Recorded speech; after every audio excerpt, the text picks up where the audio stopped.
Hello students, welcome to BioRoot classes. First of all, happy doctors day to all my future doctor. आप सबको doctor बनना है, अच्छी preparation करनी है और आई होप कि आप अपने ड्रीम को फुलफिल कर पाएंगे। मैं आपकी इसमें पूरी मदद करूंगी। तो विदाउट वेस्टिंग मच टाइम हम लोग सीधे स्टार्ट करते हैं। देखिए, अब इसमें हम लोगों का जो इवेंट्स की हम बात करते हैं कि जो सेक्सुअल इवेंट्स हैं वो क्या है। तो सेक्सुअल रिप्रोडक्शन के इवेंट्स क्या है? सेक्सुअल रिप्रोडक्शन इवेंट्स मैंने आपको बताया था कि इसमें तीन चीजें थी। The first is pre reproductive या pre fertilisation event, pre fertilisation event, then fertilisation and then post fertilisation. और तीनों को हम डिफरेंशिएट करते हैं पोस्ट फर्टिलाइजेशन इवेंट। देखिए, प्री फर्टिलाइजेशन इवेंट, फर्टिलाइजेशन क्या होता है? पहले fertilisation is also known as syngamy, ठीक है? तो it is also known as syngamy. Syn means fusion, fusion of gamy means gametes, fusion of gametes, gametes का fusion होना। तो यहां अगर गैमेट्स फ्यूज हो रहे हैं तो फर्टिलाइजेशन हो गया। बट अभी हम फर्टिलाइजेशन से पहले की बात कर रहे हैं कि जो फर्टिलाइजेशन से पहले कौन सी चीज होगी सिंगैमी में, क्या होगा? तो देखिए, इसमें प्री फर्टिलाइजेशन में सबसे पहले गैमेट का बनना। तो two things are involve in this gamete formation which is also known as gametogenesis, gametogenesis. तो सबसे पहले गैमेट्स बनेंगे, हम सबकी बॉडी में गैमेट्स बनेंगे और गैमेट्स बनने के बाद अब उन गैमेट्स का ट्रांसफर होना जरूरी है, यानी मेल गैमेट का फीमेल गैमेट तक पहुंचना जरूरी है। तो सेकंड इज गैमेट ट्रांसफर, ठीक है? तो सिंपल कि सबसे पहले क्या हुआ? गैमेट का फ्यूजन एंड देन गैमेट का ट्रांसफर। तो गैमेट का ट्रांसफर किसी मीडियम के थ्रू हो सकता है, वो वाटर के थ्रू हो सकता है, वो विंड के थ्रू हो सकता है, जैसे प्लांट्स की हम बात कर रहे हैं, एक्वाटिक प्लांट्स या और जो प्लांट्स हैं, या वो फीमेल यूट्रस के थ्रू हो सकता है। तो यानी कुछ भी हम कह सकते हैं कि मीडियम इसमें होगा। तो ये सिर्फ दो चीजें इंक्लूड करेगा। And the last is post reproductive या पोस्ट फर्टिलाइजेशन इवेंट। तो it also include two things. The first is zygote formation, zygote formation, ठीक है? तो अब यहां हम ये नहीं बोलते जाइगोटोजेनेसिस, नहीं बोलते, जाइगोट फॉर्मेशन ही। और ये हो गया embryogenesis, means formation of embryo from zygote, ठीक है? Formation of embryo. तो आई थिंक इतना आपको क्लियर हो गया होगा, यही इंपॉर्टेंट भी है। इसी चीज को थोड़ा सा हम डिटेल में करेंगे इस चैप्टर में। आपके पास बस अब इतना ही बचा है। तो देखिए, फर्स्ट प्री फर्टिलाइजेशन इवेंट में फर्टिलाइजेशन से पहले क्या हो रहा है? हमारी बॉडी में गैमेट बन रहे हैं और वो गैमेट सही तरीके से ट्रांसफर हो रहे हैं, ये ट्रैवल कर रहे हैं और फीमेल गैमेट तक पहुंच रहे हैं, ठीक है? फिर सेकंड में फर्टिलाइजेशन यानी फीमेल गैमेट तक अब मेल गैमेट पहुंच चुका है और पहुंचने के बाद उसने वहां फ्यूजन हो गया है, दोनों के बीच में फ्यूजन हो गया है और इसको हमने फर्टिलाइजेशन क्या दिया, which is also known as syngamy, ठीक है? अब फर्टिलाइजेशन का रिजल्ट क्या है? What is the result of sexual reproduction या what is the result of fertilisation in sexually reproducing organism? तो यहाँ क्या कहेंगे? जाइगोट फॉर्मेशन, यानी जाइगोट इसका एंड प्रोडक्ट है और जाइगोट के बाद क्या होता है? Zygote leads to the formation of embryo, वो बनाएगा एम्ब्रियो को। इसको मैं आपको थर्ड चैप्टर जो है हमारा ह्यूमन रिप्रोडक्शन, उसमें मैं ये सारे इवेंट्स आपको बहुत सही मतलब डिटेल में आपको बताऊंगी, बट अभी जितना है हम उतना इसमें कर लेते हैं। अब देखिए, अगर हम कह रहे हैं कि तीनों चीजों को डिफरेंशिएट किया हुआ है तो किसकी वजह से? कोई चीज तो होगी जिसकी वजह से हम इसको डिफरेंशिएट करते हैं। तो hormones are responsible for transition between these phases, यानी 3 डिफरेंट फेजेस जो ऊपर दिख रहे हैं, इसके लिए कौन रिस्पॉन्सिबल है? हार्मोन ही रिस्पॉन्सिबल है for the formation of gametes, ठीक है? इसको भी करेंगे। गैमेट ट्रांसफर तो खैर हो जाएगा, फिर सिंगैमी जो हो रही है और जो हम कह रहे हैं कि जाइगोट या एम्ब्रियो का फॉर्मेशन जो हो रहा है, उसके बाद एक कंप्लीट बेबी बन रहा है। कौन कौन से हार्मोन रिस्पॉन्सिबल हैं प्रेगनेंसी को मेंटेन करने के लिए और कौन से हैं जो उसके बाद पार्चुरेशन यानी डिलीवरी में हेल्प करेंगे। तो यानी हार्मोन मैकेनिज्म स्ट्रॉन्ग है सेक्सुअली रिप्रोड्यूसिंग ऑर्गेनिज्म में, इसीलिए वो 3 टाइप के इवेंट्स दिखाते हैं। तो आप इसका स्क्रीनशॉट ले लीजिए।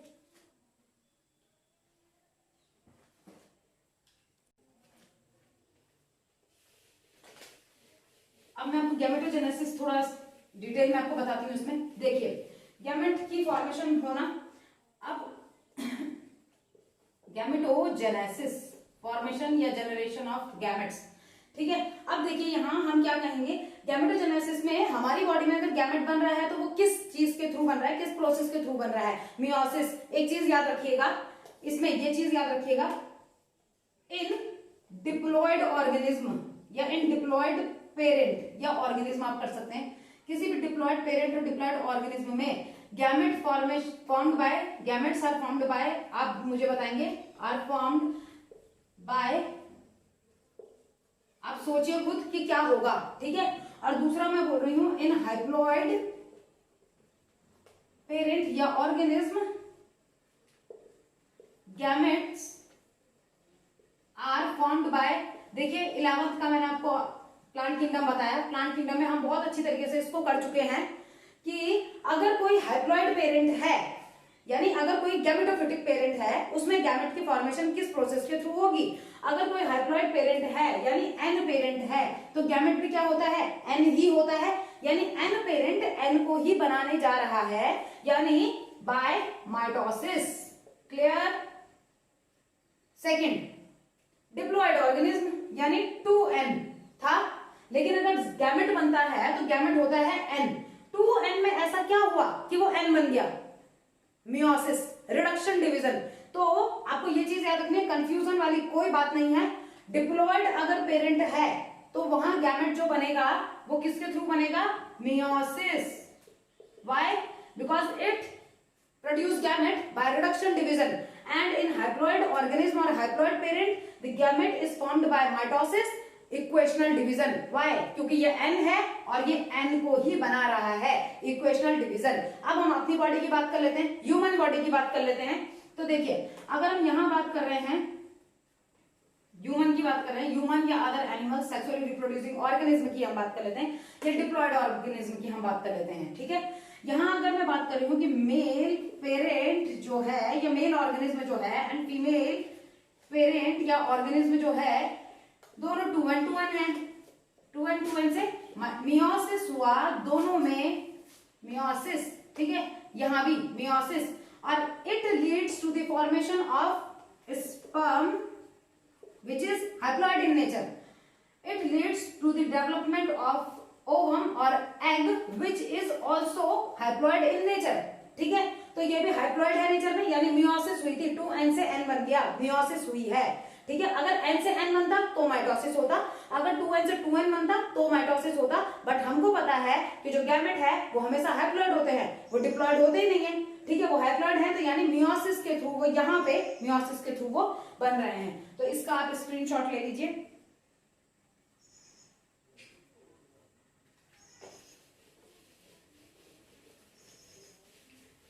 अब इसमें कुछ चीजें आती हैं, जैसे हम थैलिक की बात करते हैं, यानी टाइप्स ऑफ गैमेट्स की हम बात करते हैं कि कितने टाइप्स के गैमेट्स होते हैं, टाइप्स ऑफ गैमेट्स। इससे पहले भी हम कर चुके हैं, फंगस वगैरह में कर चुके हैं, जो हमने 11th वाला पोर्शन किया था कि टाइप्स ऑफ गैमेट्स क्या है। फर्स्ट इज आइसोगैमस या isogametes. Iso means similar, having similar morphology. ठीक है, तो isogametes and second is anisogametes. Anisogametes, तो देखिए यहां जो आइसोगैमस है उसको आप होमोगैमेट्स भी कह सकते हैं इसको।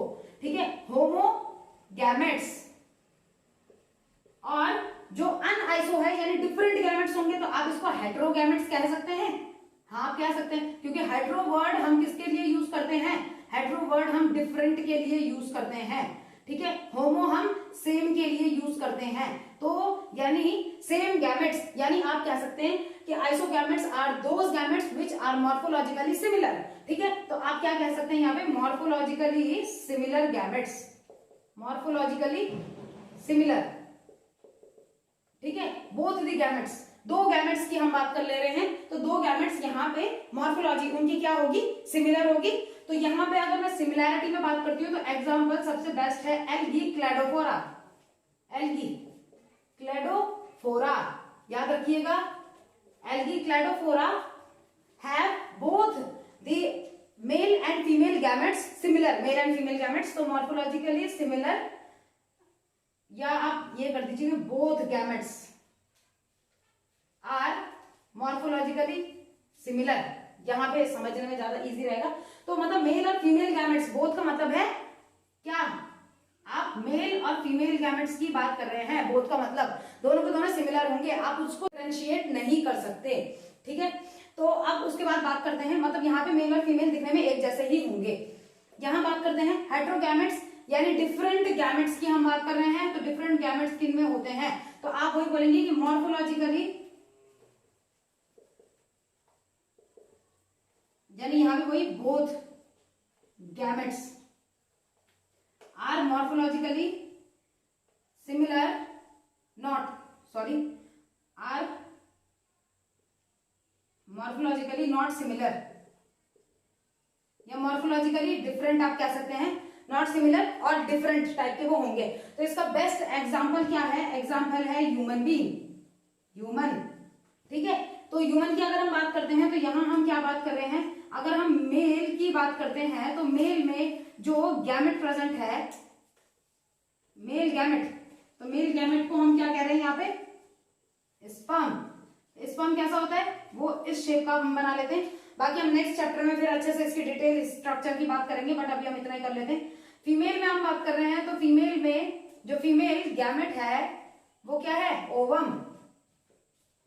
और ओवम कैसा होता है, ये होता है इस तरीके से, बड़ा सा होता है और स्पायरिकल शेप का होता है या सर्कुलर शेप का होता है। तो शेप वाइज आप देखिए, ये कैसा है, ये गोल होगा, ये इस तरीके से होगा, ये छोटा होता है, ये बड़ा होता है। तो हम ये कहेंगे यानी they are morphologically not similar, they are morphologically different. तो इसीलिए they are known as heterogametes और अनआइसोगैमेट्स।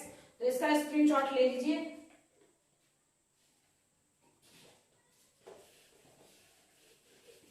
नेक्स्ट आपके पास टर्म आता है कि ऑर्गेनिज्म से रिलेटेड टर्म आता है कि बाइसेक्सुअल ऑर्गेनिज्म है या यूनिसेक्सुअल ऑर्गेनिज्म है। तो इसके बेसिस में अगर हम बात करते हैं तो इन सम फंगस एंड अदर प्लांट्स, कुछ फंगस में या अदर प्लांट्स में हम कुछ टर्म यूज कर लेते हैं, जैसे नंबर 1 होमोथैलस, होमोथैलिक, ठीक है, होमोथैलिक, या आप इसी को कह सकते हैं होमोथैलस। सेकंड, इसी का ही दूसरा नाम है, आपको अलग अलग बुक्स में अलग अलग टाइप से मिलेगा और आप कंफ्यूज भी होंगे। कंफ्यूजन से बचाने के लिए मैं यहीं पे ही इसका नाम दे रही हूं। Second is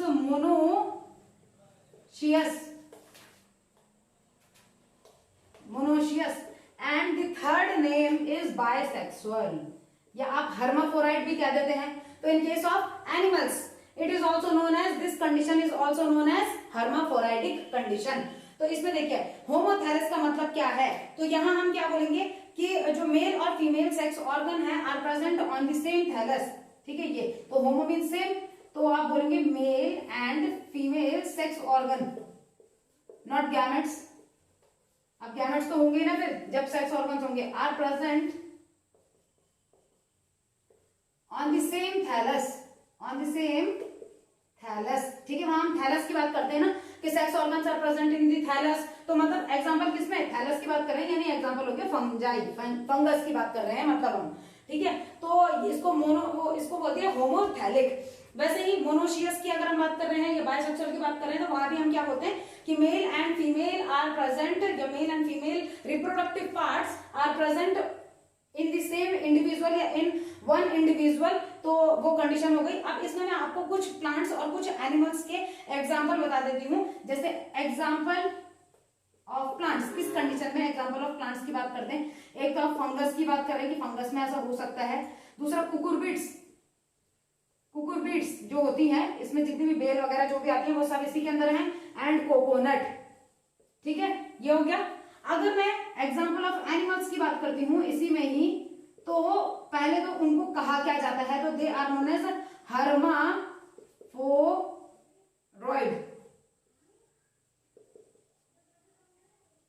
हर्माफोराइड्स।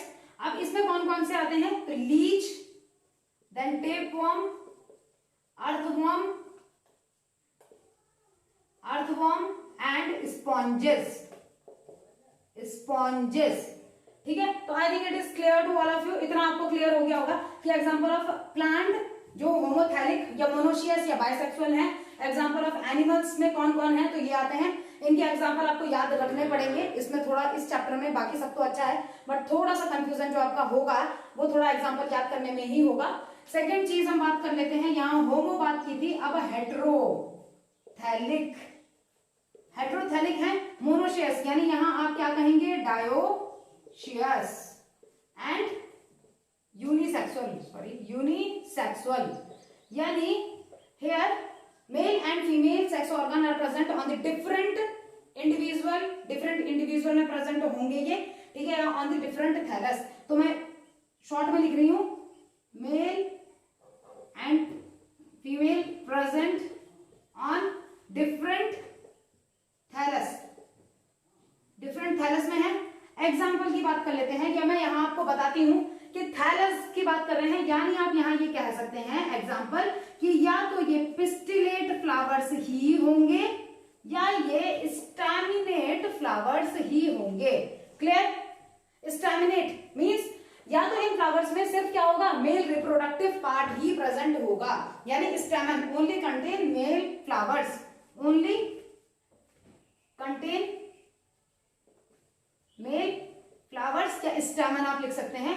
मेल फ्लावर्स क्यों? क्योंकि स्टैमन ही प्रेजेंट है। यहां आप लिखेंगे ओनली फीमेल, ठीक है, ओनली फीमेल लिख लीजिएगा, ओनली कंटेन फीमेल फ्लावर्स। तो ये ऐसे होते हैं जिनमें या तो सिर्फ मेल ही प्रेजेंट होंगे या तो सिर्फ फीमेल ही प्रेजेंट होती हैं, मतलब डिफरेंट यहाँ पे होंगे, ठीक है। तो अब इसमें एग्जांपल अगर हम घर में ही बात करते हैं, आपने पपाया सुना होगा, पपीता में क्या होता है, अब आप उसको पपीती कह लें या पपीता कह लें, तो पपीता और पपीती जो है, मतलब जो मेल और फीमेल है वो दोनों डिफरेंट हैं, यानी इसमें कुछ पेड़ ऐसे भी होते हैं जहां कभी भी फ्रूटिंग होती ही नहीं है, मतलब आपने उसको लगाया है, प्लांटेशन किया, आप बैठे हैं, अभी इसमें पपीता लगेगा, अभी लगेगा, लेकिन वो लगता ही नहीं है। क्यों नहीं लगता? क्योंकि वो मेल प्लांट था, ठीक है, और फीमेल प्लांट अलग है, तो फीमेल प्लांट फ्रूटिंग करेगी, मेल प्लांट फ्रूटिंग नहीं करेगा।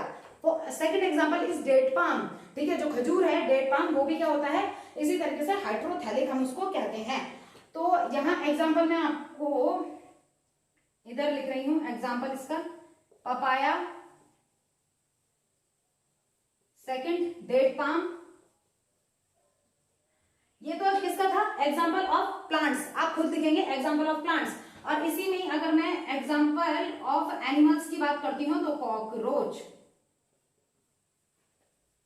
में मेल और फीमेल दोनों अलग अलग होती हैं, यानी they are unisexual, they are dioecious, तो आप उसमें कहते नहीं है, बट यूनिसेक्सुअल वो होंगे। तो आई थिंक इतना आपको क्लियर हो गया होगा। होमोथैलिस जो होता है, ये homothallic condition is also known as monoecious and bisexual. यहां अब आपको शायद, अब जितना मुझे लग रहा है कि अभी आपको क्लियर हो गया होगा, तो आपको सिर्फ 3 टर्म्स एक साथ याद रखने हैं, homothallic, monoecious and bisexual, then heterothallic, dioecious and unisexual, ठीक है। तो अगर आपको इतना याद हो जाएगा तो ये चीजें तो आपने पहले भी पढ़ी है, अर्थवॉर्म हो गया, स्पॉन्जेस हो गया, और यहाँ कॉकरोच हो गया, ये चीजें। और पपाया का एग्जांपल इसलिए मैंने आपको दिया क्योंकि ये कॉमन एग्जांपल है, तो इसीलिए बच्चों को याद हो जाता है, तो इसका स्क्रीनशॉट ले लीजिए। नाउ नंबर ऑफ क्रोमोसोम, मैं आपको क्रोमोसोम के नंबर के अकॉर्डिंग बताती हूँ कि मियोसाइट में कितने प्रेजेंट होते हैं और गैमेट में कितने प्रेजेंट होते हैं। तो देखिए इसमें 2 एग्जांपल मैं आपको दूंगी। देखिए क्वेश्चन कहां से आने के चांसेस ज्यादा होते हैं, जो सबसे ज्यादा है या जो सबसे कम है। एनसीईआरटी 2 चीजों के बारे में बताती है। फर्स्ट बताती है वो ओफियोग्लोसम विच इज ए फर्न, ये एक फर्न है, और इसमें अगर हम मियोसाइट में क्रोमोसोम की बात करें, मियोसाइट मतलब मियोटिक मदर सेल जो है, या आप कह सकते हैं जो गैमेट की फॉर्मेशन करेगी, गैमेटिक मदर सेल आप कह सकते हैं। तो मियोसाइट में क्रोमोसोम नंबर, क्रोमोसोम इन मियोसाइट, तो यहां इसमें होते हैं इतने क्रोमोसोम नंबर। और अगर मैं गैमेट में बात करती हूँ, क्रोमोसोम नंबर इन गैमेट्स, ठीक है, क्रोमोसोम नंबर्स इन गैमेट्स की अगर मैं बात करती हूँ तो इसका जस्ट हाफ हो जाएगा, यानी आप क्या करेंगे, इसका जस्ट हाफ आप निकालेंगे 360, यानी ये हो जाएगा आपका आंसर। यानी क्यों मैंने ये बोला, देखो मियोसाइट जो होता है वो होता है 2n, हमेशा गैमेट मदर सेल जो होती है, meiocyte is a gamete mother cell, वो हमेशा 2n होगी, लेकिन वो जो गैमेट प्रोड्यूस करेगी वो n होगा, तो n उसका हाफ होगा। सेकंड जो सबसे कम है वो है फ्रूट फ्लाई, यानी ड्रोसोफिला, ड्रोसोफिला में 8 होती हैं मियोसाइट्स। अगर उसमें 8 मियोसाइट हैं तो बताइए क्रोमोसोम नंबर इन गैमेट्स कितने होंगे? 4। सिर्फ गैमेट्स में जो क्रोमोसोम नंबर होंगे वो सिर्फ कितने हो जाएंगे? 4। तो ये सबसे ज्यादा है जो एनसीईआरटी के अकॉर्डिंग मैं आपको बता रही हूँ, ये सबसे ज्यादा है, ये सबसे कम है। ह्यूमन की अगर बात करते हैं, थोड़ा ह्यूमन का देख लेते हैं, ह्यूमन का आपको पता होना चाहिए। ह्यूमन में 46 क्रोमोसोम की हम बात करते हैं तो 46 का हाफ कितना हो जाएगा? 23, यानी गैमेट में इतना। तो आपको याद रखना है मियोसाइट जितना दिया हुआ होगा उसका हाफ गैमेट हो जाएगा, गैमेट जितना दिया हुआ होगा उसका डबल मियोसाइट हो जाएगा। अगर हम हाउस फ्लाई की बात करते हैं तो हाउस फ्लाई में जैसे 12 होते हैं, ऐसे मतलब इसमें और एग्जांपल हैं बट ज्यादा चांसेस आपके यहां से होते हैं बनने के। बटरफ्लाई की बात करते हैं तो 360 उसमें होते हैं, ठीक है। तो 360 इसके बाद याद रखिएगा, चाहे तो 360 बटरफ्लाई में होते हैं। तो इस तरीके से बस आपको ये चीज मैं बता रही थी क्योंकि आपको दोनों चीजें नहीं पूछी होंगी, आपको एक चीज दी हुई होगी, दूसरा निकालना होगा। तो आपको कैसे निकालना है? मियोसाइट जितने हैं उसका हाफ आप गैमेट करेंगे, गैमेट जितने हैं उसका डबल आप मियोसाइट निकाल लेंगे, ठीक है।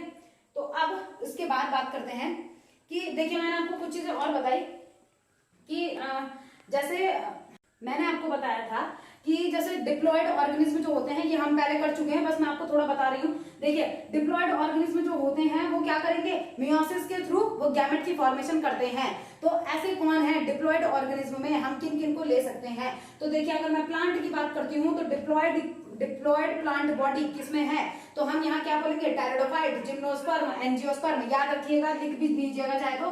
टेरिडोफाइट हो गया, जिम्नोस्पर्म हो गया, एंजियोस्पर्म हो गया, ठीक है ये।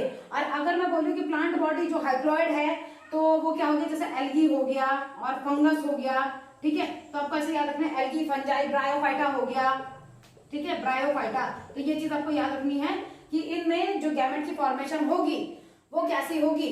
तो एन है यानी माइटोसिस के थ्रू, और इनमें जो गैमेट की फॉर्मेशन होगी वो किसके थ्रू होगी? मियोसिस के थ्रू, ठीक है। अब इसके बाद बात करते हैं, स्क्रीनशॉट लेना है तो जल्दी लीजिए। इसके बाद बात करते हैं गैमेट ट्रांसफर। देखिए गैमेट ट्रांसफर में मैं बता नहीं रही हूँ, लिखा नहीं रही हूँ, गैमेट ट्रांसफर में आप सुन लीजिए। गैमेट ट्रांसफर किस किस चीज के थ्रू होता है? या तो वो वाटर के थ्रू हो सकता है, एक्वाटिक प्लांट्स में वाटर के थ्रू, यानी जो फीमेल गैमेट है वो तो चल नहीं सकती, जो मेल गैमेट है वो ही ट्रैवल करके वाटर के थ्रू फीमेल गैमेट तक पहुंचेगा और उसको फर्टिलाइज करेगा। कहीं कहीं में विंड के थ्रू भी जो पॉलन है वो फीमेल गैमेट तक पहुंचता है, ठीक है। तो ये मीडियम हो गया। लेकिन अगर हम फंगस की बात करें, अगेन अगर हम फंगस की बात करते हैं तो वहां पे both the gametes are motile in nature, दोनों के दोनों फंगस मोटाइल नेचर के हो सकते हैं, होते हैं। तो वहां क्या है, जैसे मेल और फीमेल गैमेट तो दोनों के दोनों क्या करेंगे? वो ट्रैवल करेंगे, यानी वहां सारी रिस्पॉन्सिबिलिटी मेल की नहीं है कि वो फीमेल गैमेट तक पहुंचे, ठीक है।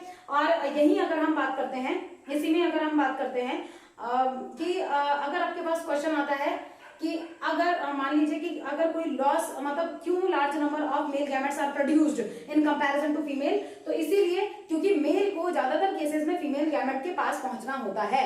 अब पहुंचते पहुंचते वो रास्ते में ही लॉस हो जाता है, बहुत बार उसमें नुकसान हो जाता है, डैमेज हो जाता है, जिसकी वजह से वो आगे नहीं पहुंच पाता। तो हम ये कहते हैं कि इस लॉस को कंपनसेट करने के लिए large number of male gametes are produced in comparison to female gametes, ठीक है। तो अब उसके बाद हम सीधे बात करते हैं फर्टिलाइजेशन की। अब हम बात करते हैं सीधे फर्टिलाइजेशन में भी, ये आप खुद ही लिख लीजिएगा। देखिए जो बोर्ड के जो स्टूडेंट्स वीडियो देख रहे हैं उन्हें ये चीज याद रखनी है कि क्वेश्चन आता है why a large number of male gametes are produced in comparison to female gamete.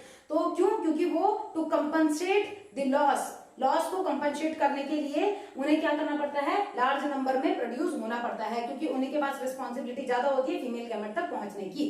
तो इसको आप खुद ही कर लीजिएगा, क्वेश्चन बना के लिख लीजिएगा, चाहे हिंदी इंग्लिश जैसे भी आप लिखेंगे। फर्टिलाइजेशन की बात करते हैं तो फर्टिलाइजेशन में हम क्या बोलते हैं? फ्यूजन ऑफ गैमेट्स, वो मैंने आपको पहले दिखा दिया था। Fusion of gametes which is also known as syngamy, इसी को हम सिंगैमी कहते हैं, ठीक है।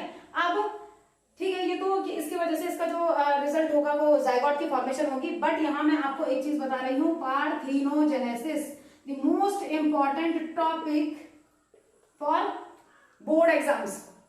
जो बोर्ड के लिए प्रिपेयर कर रहे हैं और नीट के लिए भी कर रहे हैं साथ साथ में, तो बोर्ड एग्जाम्स के लिए मोस्ट इंपॉर्टेंट टॉपिक है पार्थेनोजेनेसिस। तो what is parthenogenesis? It is the process of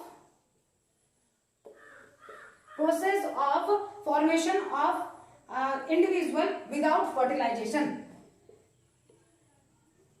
formation of individual without fertilization. समझे आप क्या मतलब है इसका? इंडिविजुअल विदाउट फर्टिलाइजेशन, फर्टिलाइजेशन नहीं हुआ यानी सेक्सुअल रिप्रोडक्शन नहीं हुआ होगा, ऐसा भी जरूरी नहीं है, बट विदाउट फर्टिलाइजेशन एक इंडिविजुअल डेवलप हो गया, ठीक है। तो ये अपने आप में एक आपको लगेगा थोड़ा चमत्कार वाली बात है, किसमें होता है अभी मैं बताती हूँ आपको। हनी बी बेस्ट एग्जांपल है इसका।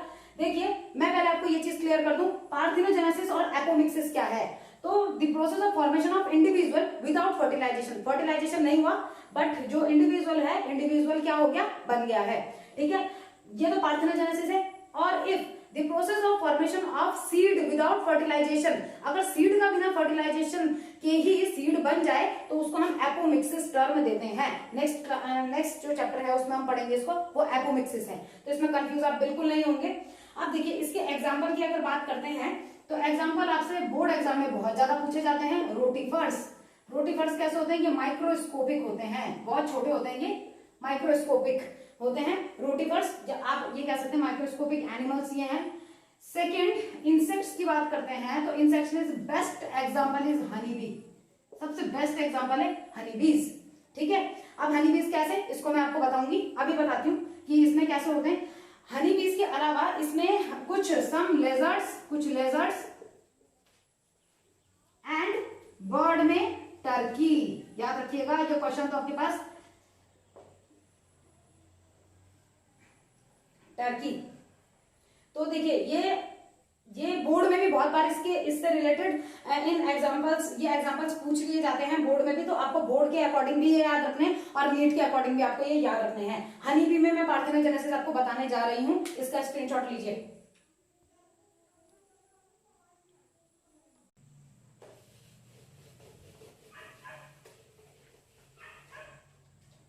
अब देखिए यहां हनी बी की हम बात कर रहे हैं। हनी बी में जो क्रोमोसोम्स होते हैं, how many chromosomes are present? Honey bee में क्रोमोसोम्स होते हैं 32, याद रखिएगा। हनी बी में क्रोमोसोम्स प्रेजेंट होते हैं 32। अब इसमें इसकी जो कॉलोनी होती है वो कॉलोनी में 3 चीजें होती हैं।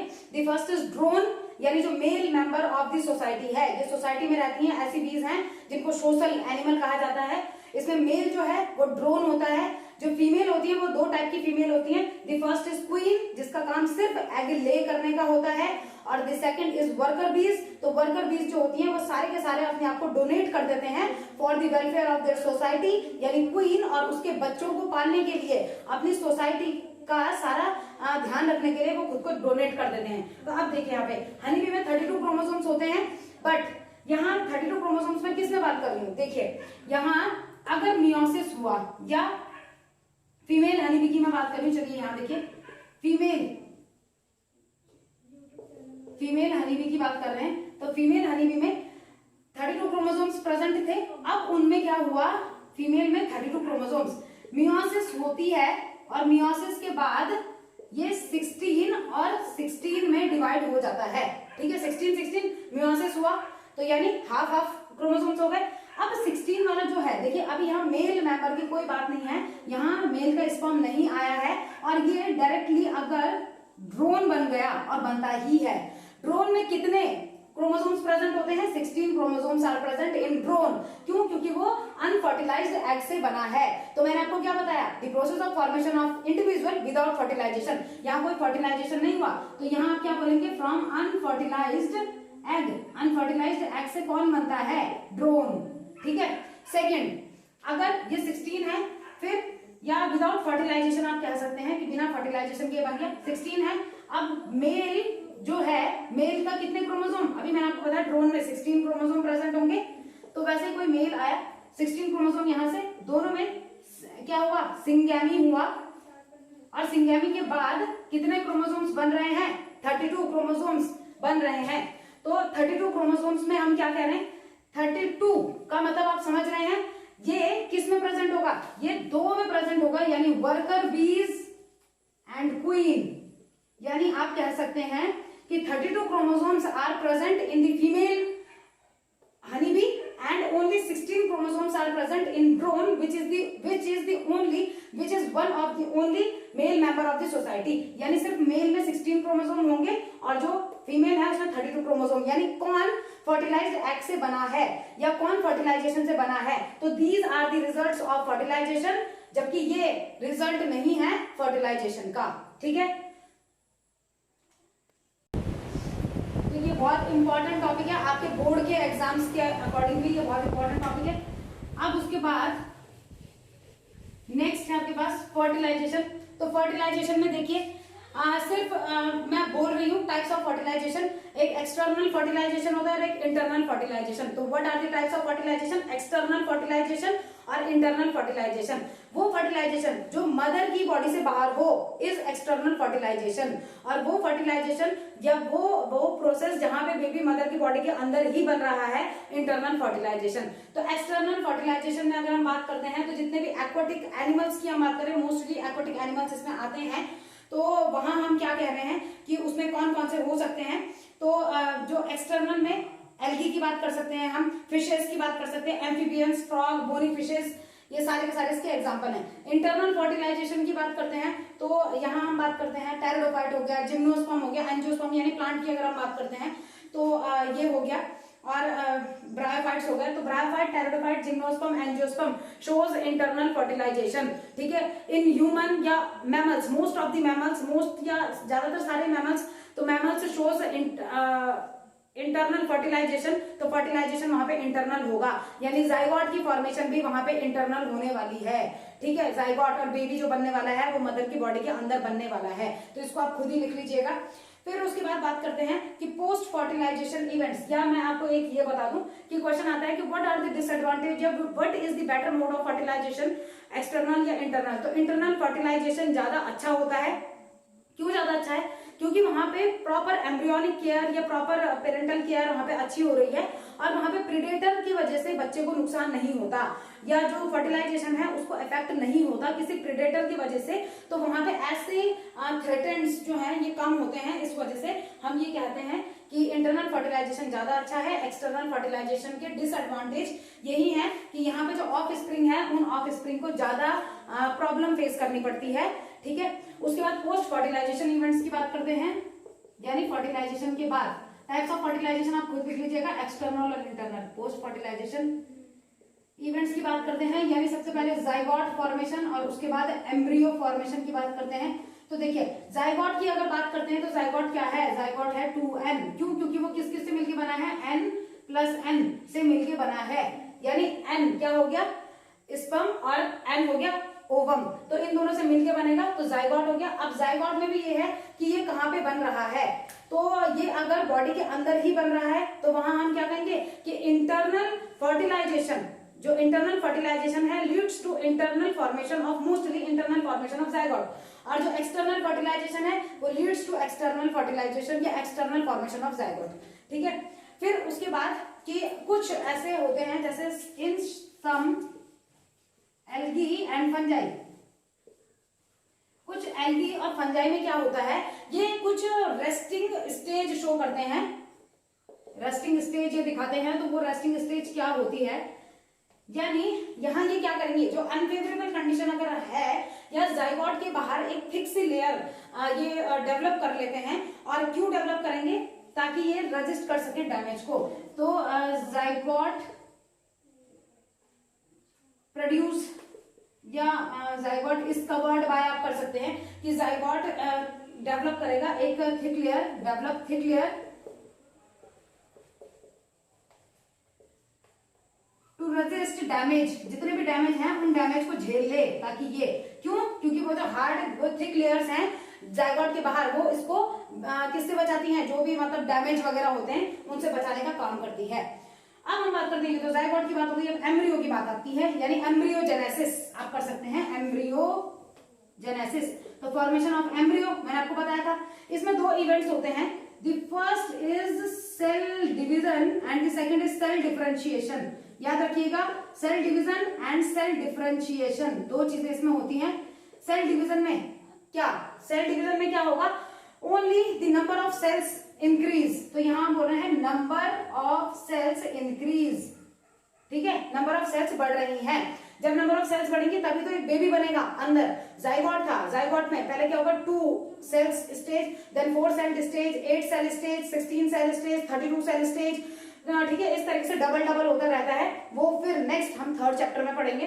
तो बस आप ये याद रखिएगा कि सेल डिवीजन यहाँ पे होता है, नंबर ऑफ सेल्स इंक्रीज होती हैं। दूसरा सेल डिफरेंशिएशन, तो हम यहाँ पे बोलते हैं सेल्स आर डिफरेंशिएटेड इनटू, आप खुद लिख लीजिएगा, cells are differentiated into number of organs, number of tissues, ठीक है, नंबर ऑफ सिस्टम्स। तो तब वो क्या करेंगे, एक कंप्लीट इंडिविजुअल को बनाने का काम करेंगे। तो आप इसका स्क्रीनशॉट ले लीजिए।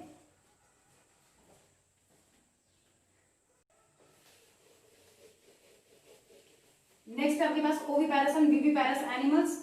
तो ओविपेरस एनिमल्स क्या होते हैं, जो एग प्रोड्यूस करते हैं, प्रोड्यूस एग, ये तो आपको पता ही है, सिंपल सी बात है, प्रोड्यूस एग। अब इनके एग के बाहर क्या होता है, egg covered by calcareous shell, calcareous shell, calcareous में मीन्स कैल्शियम, कैल्शियम होता है इनके अंडे के बाहर, क्या होता है, कैल्शियम की लेयर प्रेजेंट होती है। क्यों, इनको प्रोटेक्शन प्रोवाइड करने के लिए, गिव प्रोटेक्शन, प्रोटेक्शन प्रोवाइड करने के लिए कैल्शियम की लेयर प्रेजेंट होती है, ठीक है। तो ये क्या होते हैं, ये एग प्रोड्यूस करते हैं, इनको ओविपेरस इसीलिए कहा गया है। अब इसमें एग्जांपल की बात करते हैं तो कुछ एम्फीबियंस हो गए, रेप्टाइल्स हो गए, बर्ड्स हो गई, फिशेज हो गई, ये सब इसके अंदर आती हैं। एग्जांपल ये तो आपको पता ही है, नॉर्मल सी चीजें मैं बता रही हूँ आपको, ये एम्फीबियंस, रेप्टाइल्स जो एग प्रोड्यूस करते हैं, बर्ड्स, फिशेज, बर्ड्स, ठीक है, simple. Last viviparous, what are viviparous, वो organism which give birth to their young ones, जो अपने यंग वंस को बर्थ देते हैं, are known as viviparous animals, ठीक है। इसमें अगर हम यही बात करें कि विविपेरस एनिमल्स में egg not covered by calcareous shell, ठीक है, कैल्केरियस सेल इसमें नहीं प्रेजेंट होगी, इसके बाहर, ये सिंपल सा इसका क्या हो गया, एक अलग सा वो मतलब आप फीचर आप कह सकते हैं, बट यहाँ प्रोटेक्शन नहीं है। बट तभी भी अगर मैं कहूँ, क्वेश्चन आपके पास आता है, इन दोनों में से ज्यादा अच्छा कौन, तो ज्यादा अच्छा विविपेरस। व्हाई विविपेरस आर, या विविपेरस के जो यंग वंस हैं वो क्यों ज्यादा सरवाइव करते हैं, तो वो इसलिए सरवाइव करते हैं, लिख लीजिएगा अपनी कॉपी में, इसको लिख लीजिएगा कि जो विविपेरस हैं इनके यंग वंस ज्यादा सरवाइव करते हैं, सर्वाइवल रेट ज्यादा है, मोर सर्वाइवल रेट। क्यों ज्यादा है, due to more parental care. Viviparous animal एक टाइम में 1, 2 या ज्यादा से ज्यादा 3 बेबी प्रोड्यूस करते हैं, और इतने को 1 या 2 जो पेरेंट हैं वो आराम से इनकी पेरेंटल केयर कर सकते हैं। इनकी एम्ब्रियोनिक केयर, यानी मदर की बॉडी के अंदर भी जो एम्ब्रियोनिक फीटल केयर जो होती है, एम्ब्रियोनिक केयर वो भी अच्छी होती है, और जो होने के बाद पेरेंटल केयर होती है वो भी अच्छी होती है। इसी वजह से इनके चांसेस ऑफ सर्वाइवल ज्यादा होते हैं इनके कंपैरिजन में। अब उसके बाद इसका स्क्रीनशॉट लीजिए, लास्ट थोड़ा सा है इस चैप्टर में, कि जो प्लांट में अगर हम बात कर रहे हैं, क्योंकि इसके बाद हमारा sexual reproduction in plant chapter है, तो उसमें यह है कि प्लांट में कौन सी चीज है जो किस चीज में कन्वर्ट होती है। तो यहाँ अगर मैं फ्लावरिंग प्लांट की बात कर रही हूँ, फ्लावरिंग प्लांट्स में, फ्लावरिंग प्लांट्स, तो फ्लावरिंग प्लांट्स में यहाँ जो जाइगोट है, वो जाइगोट क्या करता है, जाइगोट किसके अंदर बनेगा, ये बनता है ओव्यूल के अंदर। Zygote formed inside ovule, inside ovule, वो ओव्यूल के अंदर बनता है। आफ्टर फर्टिलाइजेशन, या आप बोल सकते हैं जाइगोट ही बाद में क्या करता है, वो एम्ब्रियो बनाता है, और उसके बाद वो बेबी प्लांट में कन्वर्ट हो जाता है, सीडलिंग में कन्वर्ट हो जाता है। फिर आफ्टर फर्टिलाइजेशन चल रहा है, ये सब चीजें आफ्टर फर्टिलाइजेशन चल रही हैं, क्योंकि हम पोस्ट फर्टिलाइजेशन इवेंट्स की बात कर रहे हैं, ठीक है। और इसमें जो ओव्यूल है डेवलप्स इनटू सीड, वो सीड में डेवलप हो जाता है, और जो ओवरी है डेवलप्स इनटू फ्रूट, वो फ्रूट में डेवलप हो जाती है। और इसके बाहर जो फ्रूट है, फ्रूट के बाहर जो थिक वॉल्ड लेयर होती है, ये thick wall of fruit is known as pericarp, pericarp यानी थिक वॉल ऑफ फ्रूट। तो यहाँ आपका होता है चैप्टर कंप्लीट। इस चीज को हम नेक्स्ट जो चैप्टर है वो इसी पे बेस्ड था। यहाँ हम एक्सेप्शन की बात करते हैं, कुछ जैसे आफ्टर फर्टिलाइजेशन जो सेपल्स हैं, पेटल्स हैं, वो झड़ जाते हैं, ठीक है, याद रखिए, लिख भी लीजिएगा इसको। आफ्टर फर्टिलाइजेशन जो सेपल्स हैं, सेपल्स, पेटल्स, फ्लावर में याद होगा आपको पंखुड़ियां जो होती हैं उनका काम तो कुछ होता नहीं है, एसेसरी पार्ट होते हैं, वो नेसेसरी तो है नहीं, सिर्फ रिप्रोडक्टिव पार्ट नेसेसरी होते हैं। तो सेपल्स होते हैं, पेटल्स होते हैं, और स्टेमन मेल पार्ट, ये क्या होते हैं स्टेमन्स, ये फॉल डाउन, फेल डाउन, ये क्या होंगे, ये सारे ये क्या होंगे फॉल, ये सब के सब झड़ जाएंगे। बट ये कहां पे नहीं झड़ते हैं, तो एक्सेप्शन इसमें है टोमेटो, टोमेटो और ब्रिंजल इसमें एक्सेप्शन है, एक्सेप्शन टोमेटो और ब्रिंजल। बस तो आपका ये चैप्टर में सिर्फ इतना था, ब्रिंजल और टोमेटो, ठीक है। फिर तो ये हो गया आपका चैप्टर का एंड। यहाँ आप ये याद रखिएगा, कुछ में आपको इस तरीके से डायग्राम मिलेंगे, ये सीड हो गया, इसके बाहर की जो लेयर है पेरिकार्प, ये हो गई पेरिकार्प, ये हो गया सीड, ठीक है। ऐसे ही आपको ये गोल इस तरीके से भी मिलेंगे। तो यहाँ भी आपको ये करना है, ये इस तरीके से ये ओव्यूल बना रखे होंगे, ओव्यूल, और इसके बाहर बाहर जो ये वाली लेयर है ये हो गई पेरिकार्प, ओव्यूल है जो क्या करेगा आगे जाके सीड में कन्वर्ट होगा, ठीक है। तो ये हो गया आपका चैप्टर कंप्लीट। अब कल हम इसी चैप्टर से रिलेटेड जो नीट, एएफएमसी, जिपमर और एम्स वगैरह में जो क्वेश्चन आए हैं हम उनको सॉल्व करेंगे। तो अभी तक के लिए आपके लिए इतना ही। Thank you so much.